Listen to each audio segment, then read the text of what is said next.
Halo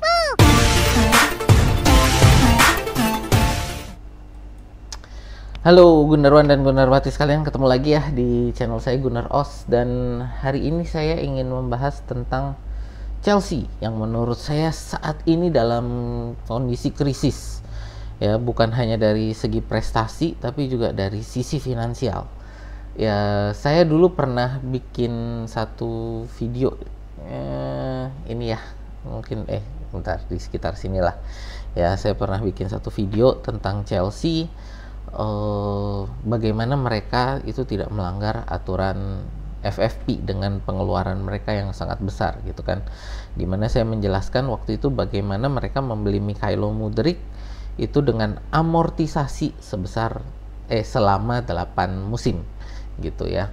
Kontraknya 7,5 musim tapi lama amortisasinya dihitungnya 8 musim. Kenapa? Karena kan nggak bisa dihitung setengah kalau amortisasi, harus angka bulat, jadi 8 musim itu ya perhitungan amortisasinya.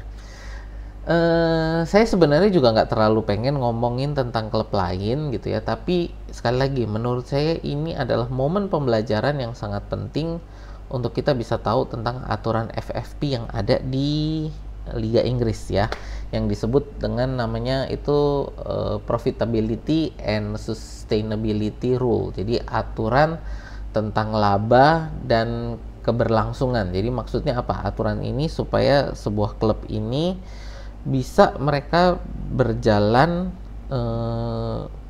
dengan ada laba, ataupun kalau kerugian itu kerugian yang minimal ya. Jangan sampai sebuah klub ini berjalan dengan membakar duit lah istilahnya gitu ya.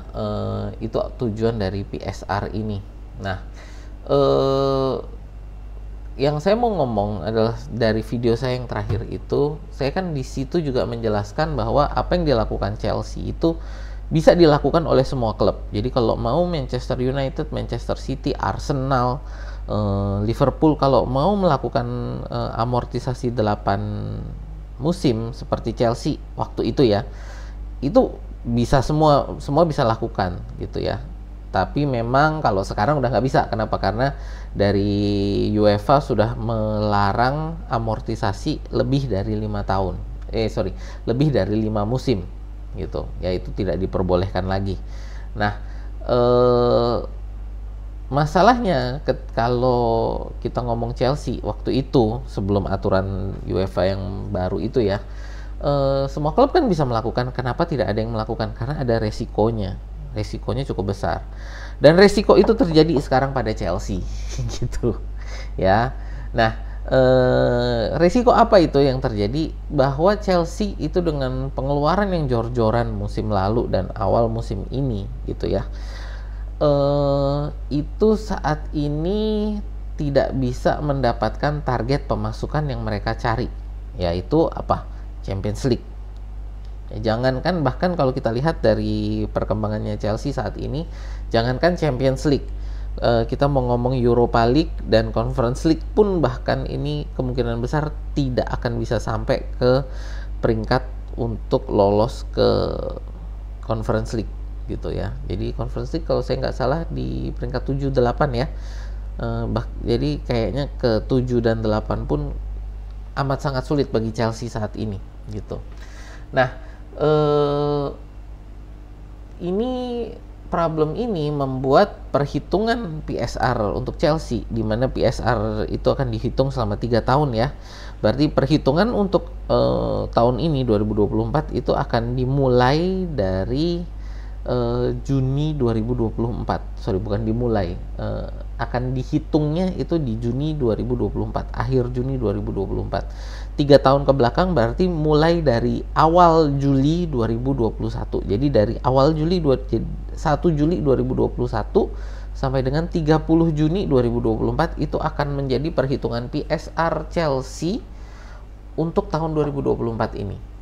Dan kita sudah mendapat kabar ya bahwa Chelsea itu harus cari 100 juta pound sterling sebelum 30 Juni 2024 untuk menutup pengeluaran Chelsea ya, musim lalu dan awal musim ini gitu ya. Jadi Chelsea harus cari 100 juta pound sterling sebelum 30 Juni 2024 ya. Mungkin dari teman-teman akan ada yang bilang, ya tinggal jual pemain aja. Awal musim lalu bukannya Chelsea juga punya masalah yang sama, jual pemain bisa. Nggak semudah itu. Ya, kenapa saya bilang nggak semudah itu? Saya sudah pernah bilang di awal musim kemarin lah ya, di beberapa forum gitu ya, saya sempat ngomong bahwa pemain-pemain Chelsea yang dijual musim kemarin itu adalah pemain-pemain yang sudah berpengalaman ya, dan tahun 2021-2022 mereka berprestasi.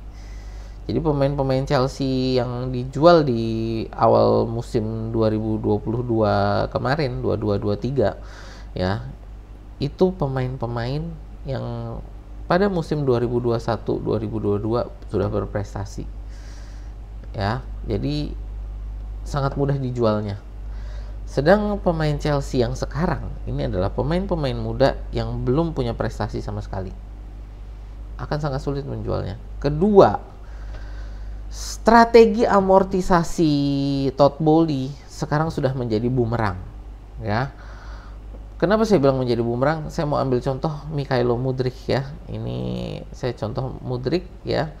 Ini dibeli 15 Januari 2023 dengan fee sebesar 88,5 juta pound sterling, di mana 62 juta itu adalah fee yang terjamin dan 26,5 juta ini fee dalam bentuk add-on ya, kontraknya 7,5 musim. Sekali lagi saya bilang untuk amortisasi harus pembulatan, jadi amortisasinya ini adalah 8 musim waktu itu ya Mudryk.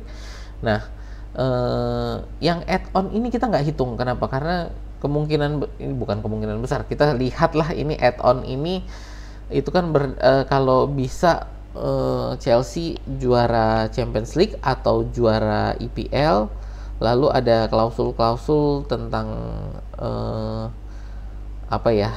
prestasi pribadi lah, perorangan, dan menurut saya ini dua-duanya nggak bakal kesampaian untuk Mudryk gitu. Jadi yang 26,5 juta ini kita nggak hitung gitu ya. Dengan itu maka Chelsea ya, ini tadi ya aturan PSR-nya 30 Juni 2024 harus dapat 100 juta tambahan pound sterling. Nah kita lihat ini berarti musim 2022-23 ini amortisasi berjalannya 7,75 juta. Lalu musim ini ya 2023-2024 itu ada 7,75 juta juga, sehingga dari nilai Mudryk tadi yang 62 juta pound sterling, amortisasi tersisanya ada 46,5 juta. Nah ini yang menjadi masalah bagi Chelsea ya. Sebentar, ini saya oke ya.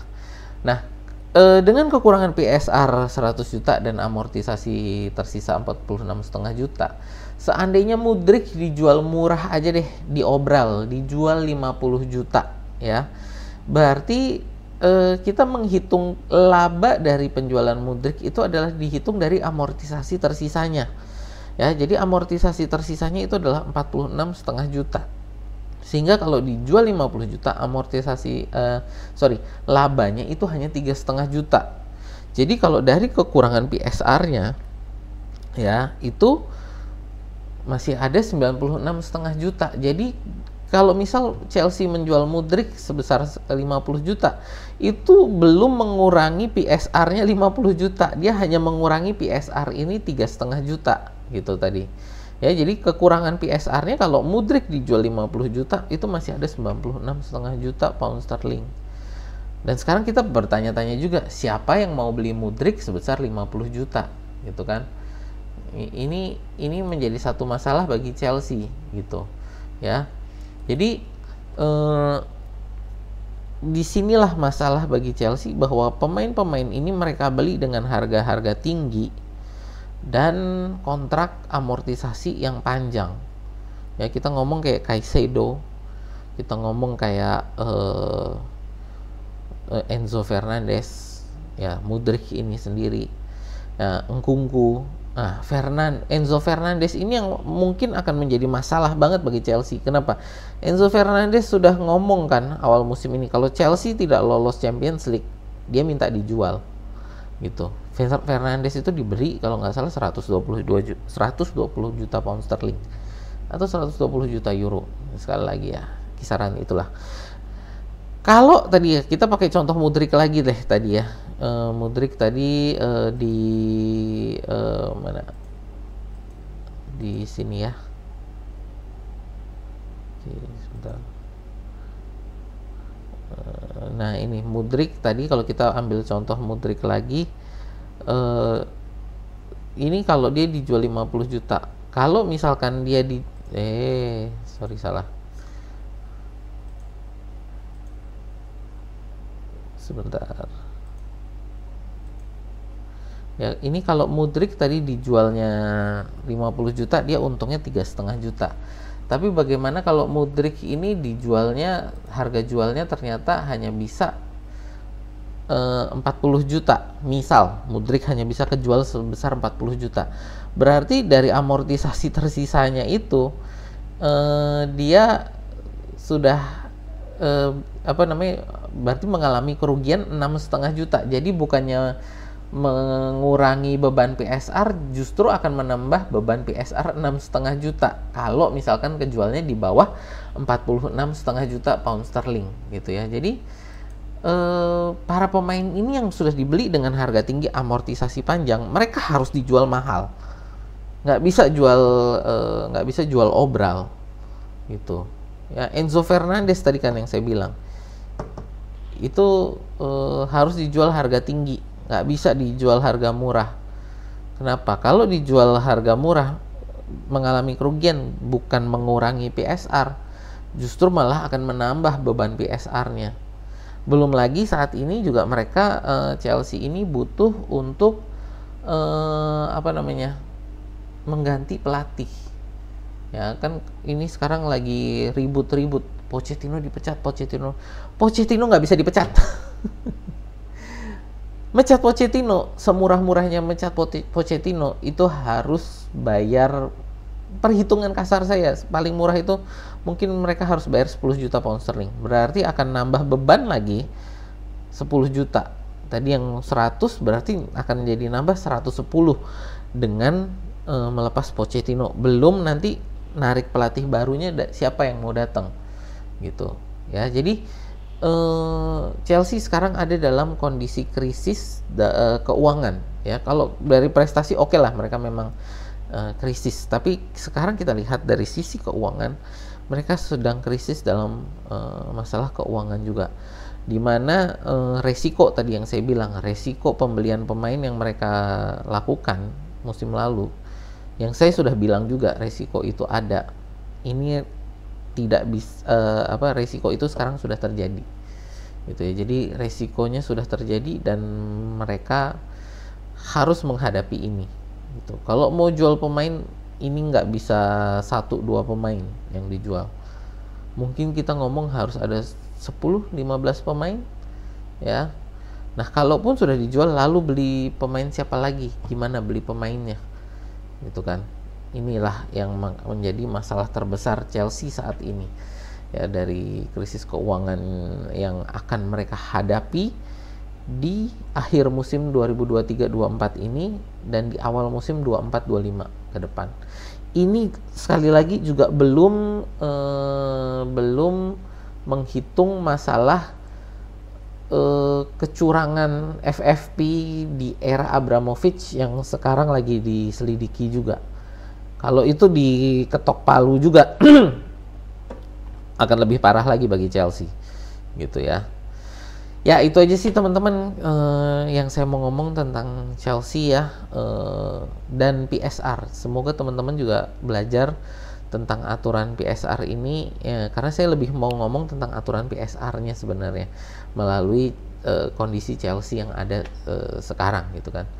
Dan saya sih seperti Arsene Wenger ya, dimana ketika dia ditanya kan waktu Manchester City kena tuduhan 115, bagaimana pendapat Mr. Wenger tentang 115 pelanggarannya Manchester City? Saya tidak ada merasa kasihan pada mereka. Mereka nyolong-nyolongin pemain saya waktu saya masih jadi manajer. sama ini sekarang posisi saya sama Chelsea. Saya nggak ada empati juga sama Chelsea dan fans-fansnya, ya, bahwa mereka dulu nyolong-nyolongin pemain kita dengan keuangan mereka yang curang gitu kan. Ya sekarang harus dihadapi lah kecurangan itu, risiko yang mereka terima terjadi sekarang gitu. Ya itu aja dari saya, terima kasih sudah menonton. Kalau teman-teman suka konten-konten sepak bola semacam ini, boleh yuk di like, share, dan subscribe. Itu aja dari saya, sampai jumpa di video kita berikutnya.